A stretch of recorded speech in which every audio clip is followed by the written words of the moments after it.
So today I'm going to be doing something a little different because through researching the constellation fire, there's some things that I think need to be discussed and covered that are pretty infuriating.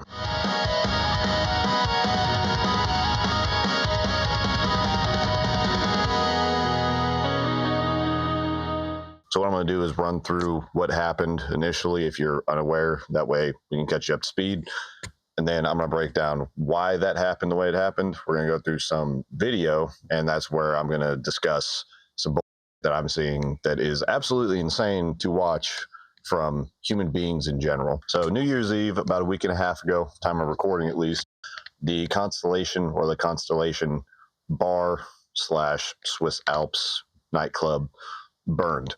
And 40 people so far have been confirmed dead. There's over 100 injured. Right here, you can see right there, that's the incipient event. That sparkler caught this portion of that foam on fire. But look how much of this foam is throughout here. This foam is throughout the entire bar here. All of this has layers of foam. So when you have this happening, we're in trouble. I don't know how they didn't have a fire extinguisher down there, or if they did, no one in the bar as far as staff knew how to use it, or what happened there. Here is the layout. So you got that center bar, bathroom over here. All this is seating area with sofas, which are also insanely flammable. Pool table, dartboard, cool, high top tables looks like, and your one exit. There's a view of that exit. So maybe 3 people at a time can make it out of there. Not knowing, because I haven't seen any actual reports on how many people were in the bar total. It was probably at capacity, if not above capacity. And when you have that many people jammed into a space that has that small of an exit, you have a huge issue because the crowd crush is real. And especially when there's fire behind it, people are going to act insane. Like I said, you've seen that at the station. You've seen that at the Kiss nightclub fire in Rio Grande. People pile up at the exit and unfortunately die. See a video here shortly after it started, it looks like. And look at how many phones. 1, 2, 3, 4, because the person videoing right now has one. 4 phones, 4 people, and more back here standing around watching this. And you got one dude, looks like, and they're jumping up and down like, oh, hell yeah, bro. Yeah, one dude. You got one person trying to actually solve the problem, which commend him for trying. Like, that's not going to work in this situation. Everybody's got to get, but at least he's trying. Everybody else around here is being a useless idiot and standing here watching this guy try to fix the problem as you have a deadly situation starting to form here. Had everybody just left when this initially started, you might not be looking at this many people dead. You probably wouldn't be. So this is a replication of the station fire that happened in Rhode Island. This is similar acoustic foam paneling on these walls right here. And you can already see how fast that went from this to that. About 10 seconds. We're starting to roll pretty good.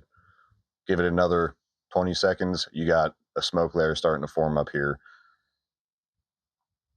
1 minute and 6 seconds. If you're standing up in this, you're in a world of hurt now at 1 minute.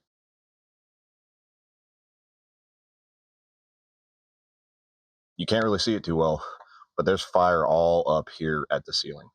And now we're pushing all the way down, and now we're getting into a flashover situation.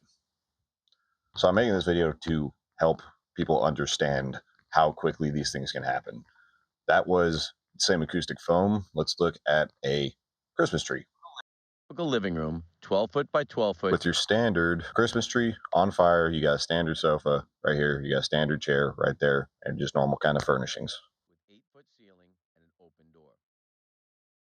There is enough fuel, heat, and oxygen for the flames to burn. As the fire gases burn at the ceiling, the smoke moves down from the ceiling. Notice how the polyester on the blue chair and sofa are pyrolyzing, and the white flammable vapors that are moving upward toward 38, about 40 seconds.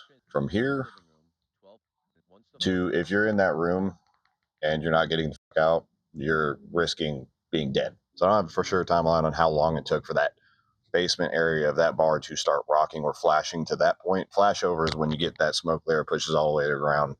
Everything in that room catches on fire. At that point, you're not going to survive, period. Firemen don't survive that in our gear. You got the stairwell creating a huge choke point for anybody trying to get out of there who didn't do it immediately when the fire started because they wanted to sit there and video it. And when we come to the outside, this is what blew my mind. So this is a view from the outside of the front of the bar.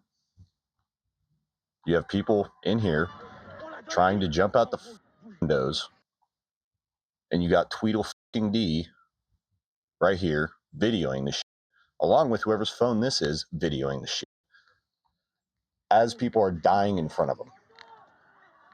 Don't go try to help them.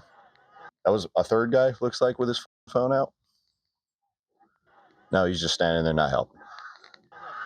Don't go try to help him. At least you got one dude that ran up there at the end right here, runs up, and he's trying to help. It blows my fucking mind to watch two, well, I'm assuming at least one of them is a young man. The other one, whoever's videoing this, is probably another young man.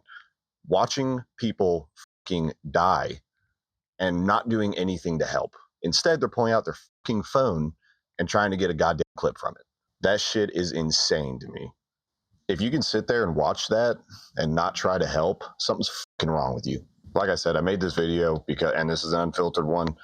This is not something I normally do, but that infuriated the shit out of me, where you have people who are capable of helping and they just stand there, pull out their fucking phone and film it. It's not the first time it's happened. It's not going to be the last time it's happened.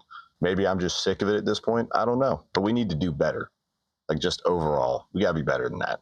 That's really all I got for this one. I think it was something that need to be said after watching these videos. I think all of us have a responsibility to get rid of this bullshit, fucked up mentality that exists nowadays, where human life is worth nothing and views and clicks are worth everything.